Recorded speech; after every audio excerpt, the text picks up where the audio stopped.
Hello नमस्कार साथियों, मेरा नाम है कुंदन कुमार। और हम लोग अभी गणित विषय का जो क्लास 11th का है अध्याय संख्या 9 कर रहे हैं, जिसका नाम है सरल रेखाएं स्ट्रेट लाइंस। ठीक है। आज हम लोग इसका भाग संख्या 9 करने वाले हैं। इससे पहले हम लोग भाग संख्या 1 से लेकर 8 तक कर चुके हैं। अगर आप पीछे का भाग नहीं देखे हैं तो सबसे पहले पीछे वाला भाग देखिए, फिर भाग संख्या 9 को देखिए, तो अच्छे से समझ में आएगा। ठीक है। तो चलिए देखते हैं बाबू कि पिछले भाग में हम लोगों ने क्या क्या सीखा था।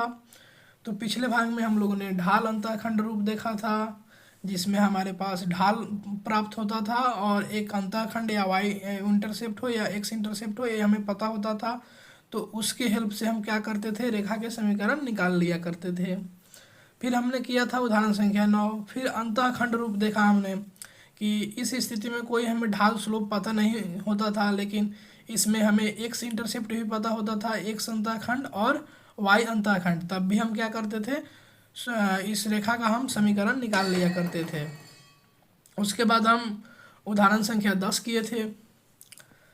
जैसा कि यहाँ हम बता रहे हैं, अगर ढाल एम और वाई अंतःखंड सी है और उससे ढाल एम और वाई अंतःखंड सी वाली रेखा पर बिंदु x कोमा वाई होगा यदि और केवल यदि वह y बराबर एम एक्स प्लस सी को संतुष्ट करे, y बराबर एम एक्स प्लस सी को इक्वेशन को फ्लो करे।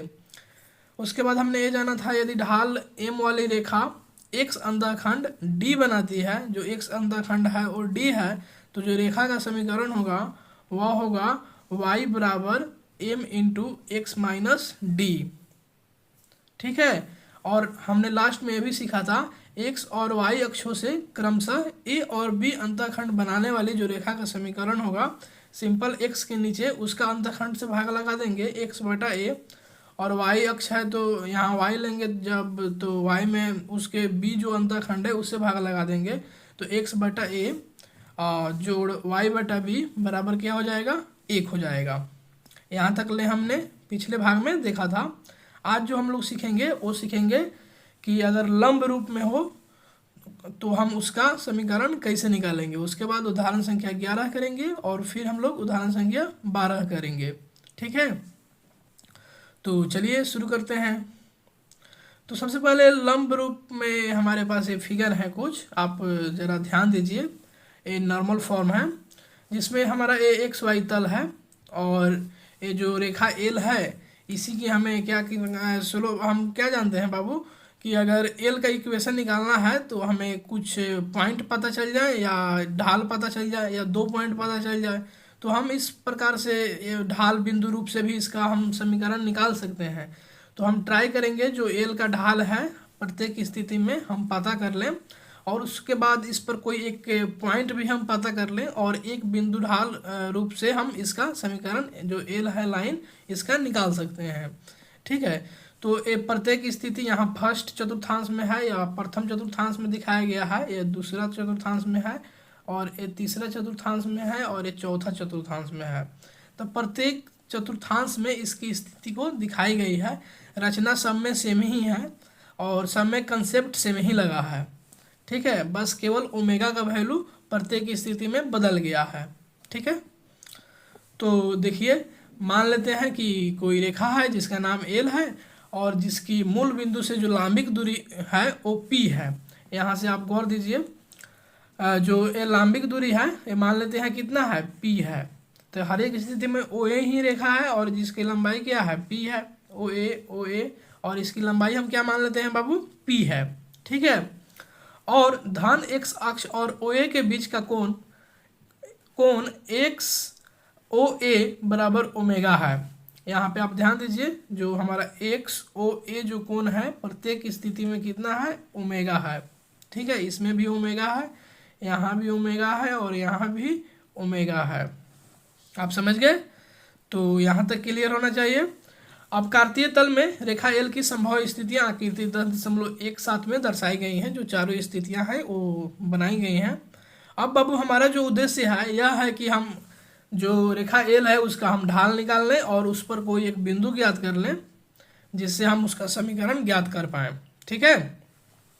तो प्रत्येक स्थिति में एक्स अक्ष पर एम लंब डाला, जो हमारा एक्स अक्ष है उस पर हम हर एक स्थिति में जो हम एक लंब डाल रहे हैं, यहाँ पे ए एम लंब, तो यहाँ पे डाल दिया, यहाँ भी एक लंब डाल दिया और यहाँ भी एक लंब डाल दिया, यहाँ भी एक लंब डाल दिया। तो प्रत्येक स्थिति में हमने क्या किया, एक्स अक्ष पर ए एम लंब डाल दिया। अब देखिए प्रत्येक स्थिति में ओ एम बराबर क्या हो जाएगा, पी कॉस ओमेगा। अब कैसे होगा, तो हमें ज्ञात करना है किसकी वैल्यू, ओ एम की। तो हम क्या करते हैं, कॉस ओमेगा की वैल्यू देखते हैं कितनी होगी, कॉस ओमेगा। ठीक है, तो कॉस थीटा बराबर क्या होता है, बेस अपॉन हाइपोटेनियस, अर्थात आधार बटा कर्ण। तो इसमें जो आधार का वैल्यू है वह कितना है, ओ एम है। तो आधार का वैल्यू क्या लिखेंगे, ओ एम।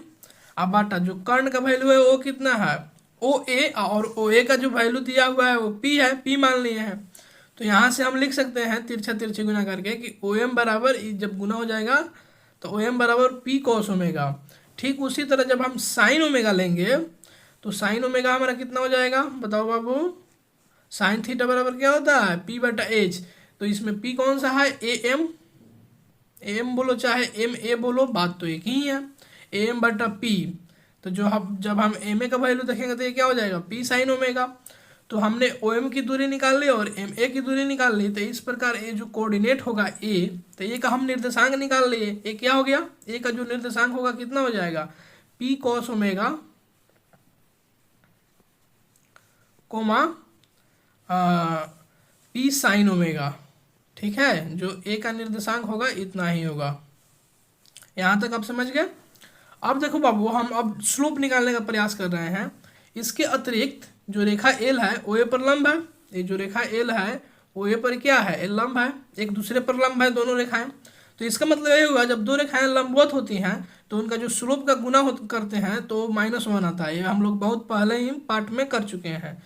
तो जब हम रेखा एल की जो ढाल है वह किसकी बराबर हो जाएगी, -1 ओ ए की ढाल, फिर तिरछा तिरछी गुना करेंगे तो दोनों के ढाल का गुणनफल -1 आ जाएगा यहाँ से। ठीक है, तो ये हम समझ गए। तो जब रेखा एल की ढाल निकालेंगे तो 1 ओ ए की ढाल, और ये जो ओ ए रेखा है इसकी ढाल तो दिख रहा है कि इसका जो ढाल है, इसका झुकाव ओमेगा है, तो इसका जो ढाल होगा tan ओमेगा हो जाएगा, क्योंकि tan थीटा को ही क्या बोलते हैं, ढाल बोलते हैं। तो 1/tan ओमेगा और माइनस का साइन लगा देंगे, और tan थीटा बराबर क्या होता है, साइन थीटा, अर्थात अब यहाँ ओमेगा है तो ओमेगा, तो sine omega upon cos omega. और देखो जब कॉस ओमेगा ऊपर जाएगा तो ये ऊपर आ जाएगा, और साइन ओमेगा नीचे का नीचे ही रह जाएगा, ये ऐसा है कुछ। तो ये कॉस ओमेगा क्या हो गया, ऊपर चला जाएगा, और साइन ओमेगा नीचे, तो ये हो जाएगा हमारा minus cos omega upon sine omega. ठीक है, इस प्रकार जो रेखा की ढाल है वो minus cos omega upon sine omega है, और बिंदु जो ए है इसका निर्देशांक हमें ज्ञात हो गया पी कॉस ओमेगा और पी साइन ओमेगा, उस पर स्थित है। अब हम बहुत आसानी से क्या कर सकते हैं, इसका बिंदु ढाल रूप से क्या कर सकते हैं, समीकरण निकाल सकते हैं। बिंदु ढाल रूप क्या कहता है, y माइनस वाई वन बराबर m into x minus x one. तो जो हमारा y का है y पुट कर दिए, और हमारा y1 का जो वैल्यू है वो p साइन ओमेगा है तो p साइन ओमेगा रख दिए। अब देखो, अब जो हमारा m का वैल्यू है m का वैल्यू पुट कर दिए minus cos omega upon sine omega into x minus x one, तो x घटाओ p कॉस ओमेगा। जब हम इसको आगे हल करेंगे तो यह हो जाएगा x cos omega plus y sine omega बराबर p हम कॉमन कर लिए तो sine square omega plus cos square omega, और sine square theta plus cos square theta क्या होता है, 1 होता है। तो यहाँ से हम लिख सकते हैं x cos omega plus y sine omega बराबर क्या हो जाएगा, p हो जाएगा। ठीक है, यहाँ तक समझ में आया। अब देखो, हम निष्कर्ष से निकाल सकते हैं कि मूल बिंदु से अगर लंबिक दूरी p हो और धन x अक्ष तथा लंब के बीच का कोण ओमेगा वाली रेखा का जो समीकरण बनेगा वो बनेगा x cos omega plus y sine omega. दोनों में एंगल सेम ही है, दोनों में ओमेगा ही है, एक में कॉस के साथ x आ रहा है और साइन के साथ y आ रहा है, तो x cos omega plus y sine omega. अब बराबर जो लंबिक दूरी होगी p वही बराबर होगी p के। तो यही हमारा क्या हो जाएगा, समीकरण हो जाएगा। हमारे पास एक एग्जाम्पल है, उदाहरण संख्या 11, जो कह रहा है रेखा का समीकरण ज्ञात कीजिए जिसकी मूल बिंदु से लंबिक दूरी 4 इकाई है। अर्थात यहाँ पर अगर आप ध्यान से पढ़ोगे तो लंबिक दूरी को हम p माने थे, तो यह कितना दिया हुआ है, 4 इकाई है। ठीक है, और धान एक्स अक्ष तथा लंब के बीच का जो कोण है 15 डिग्री है। अर्थात जो ओमेगा का वैल्यू है वह कितना दिया हुआ है बाबू, 15 डिग्री दिया है। तो सिंपल हम पुट कर देंगे किसमें, फॉर्मूला में, x cos omega plus y sine omega बराबर पी। जब हम इसमें देखो यही कुछ आकृति हमारा बनेगा, तो जब हम इसमें पुट करेंगे वैल्यू तो हमारे पास दिया क्या क्या है, पी बराबर 4 दिया है, ओमेगा बराबर 15 डिग्री दिया है। अब देखो बाबू हमारे पास डायरेक्ट 15 डिग्री का वैल्यू याद नहीं रहता है। हमने पिछले भाग में देखा था कि 30 डिग्री, 0 डिग्री, 45, 60, 90 इसका वैल्यू सभी बच्चे को याद रहता है। तो जो cos 15 डिग्री का वैल्यू है वो अगर आपको याद नहीं है, अगर याद है तो डायरेक्ट ही पुट कर दो कि cos 15 डिग्री का वैल्यू इतना होता है। अगर याद नहीं है तो cos 45 डिग्री माइनस 30 डिग्री कर दो और cos a माइनस बी का फॉर्मूला लगा लो। cos a माइनस बी का फॉर्मूला क्या होता है, cos a into cos b plus sine a into sine b. और इस फार्मूला से हम निकाल लिए cos 15 डिग्री का मान। तो जो cos a माइनस बी होता है यही होता है, cos a into cos b जोड़ sine a into sine b. तो 45 में 30 जब घटाएंगे cos 45 डिग्री घटाओ 30 डिग्री, तो ये हो जाएगा cos 45 degree into cos 30 degree plus sign 45 degree into sine 30 degree. अब cos 45 डिग्री का वैल्यू कितना होता है, 1/√2 cos 30 डिग्री का वैल्यू √3/2 प्लस साइन 45 डिग्री का वैल्यू 1/√2 और साइन 30 डिग्री का वैल्यू 1/2। जब इसको आगे हम हल करेंगे तो देखो नीचे में बाटा में आ जाएगा 2√2, जब गुना करेंगे तब तो 2√2, और जब नीचे का सेम होता है तो ऊपर वाला डायरेक्ट ही जुट जाता है, कोई माथा पेशी होता नहीं है उसमें, तो √3 + 1 हो जाएगा। तो cos 15 डिग्री का जो वैल्यू है वह कितना आ गया, √3 + 1। तो यहाँ तक आप समझ गए। इसी प्रकार हम साइन 15 डिग्री का वैल्यू निकाल लिए हैं, साइन 45 डिग्री घटाओ साइन 30 डिग्री, साइन 45 डिग्री घटाओ 30 डिग्री कर दिए। तो चूंकि साइन ए माइनस बी होता है क्या, साइन ए कॉस बी घटाओ कॉस ए साइन बी, तो यहाँ से हम sine 45 degree into cos 30 degree घटाओ cos 45 degree into sine 30 degree. जब इसको हल करेंगे तो ये आ जाएगा हमारा √3 - 1/2√2। ठीक है, यहाँ तक आप समझ गए। तो इस प्रकार हम देख रहे हैं लंब रूप रेखा से, लंब रूप से रेखा का जो समीकरण है x cos omega plus y sine omega बराबर पी होता है, और हमारे पास ओमेगा का वैल्यू ज्ञात हो गया है। तो x cos 15 degree plus y sine 15 degree बराबर पी का वैल्यू 4 दिया है, और cos 15 का वैल्यू यहाँ लिख देंगे और साइन 15 का वैल्यू यहाँ लिख देंगे। और जब हम इसको, ये जो नीचे बाटा में 2√2 है, इधर भी 2√2 है, ठीक है, तो ये हो जाएगा x into √3 + 1 plus y into √3 - 1, और ये 2√2 और ये 2√2 दोनों का लोगरिथम लिए थे होंगे तो बटन में आया होगा, तो इधर बराबर के साइड फेंक देंगे तो क्या हो जाएगा, गुना हो जाएगा।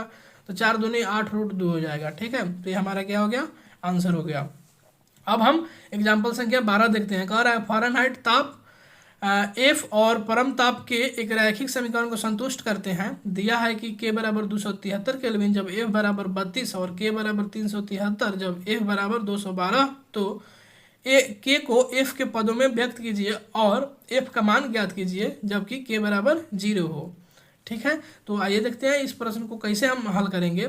तो हम मान लेते हैं कि जो F है x अक्ष के अनुदिश है, और जो K जो है अर्थात केल्विन में जो है फ़ारेनहाइट है वो x अक्ष के अनुदिश है, और जो केल्विन है वो y अक्ष के अनुदिश है। ठीक है, तो एक्स वाई तल में हमें दो बिंदु 32,273 और 212,373 स्थित होंगे।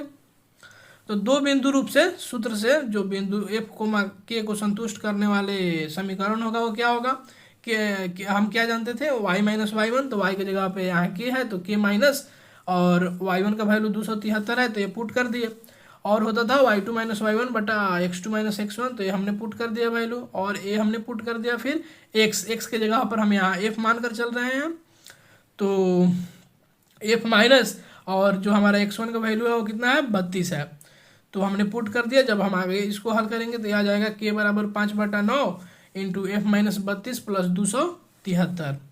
यही अभिष्ट संबंध है। जब K बराबर 0 होगा तो इस समीकरण में हमने सिंपल क्या करना है, K बराबर 0 का वैल्यू पुट कर देंगे।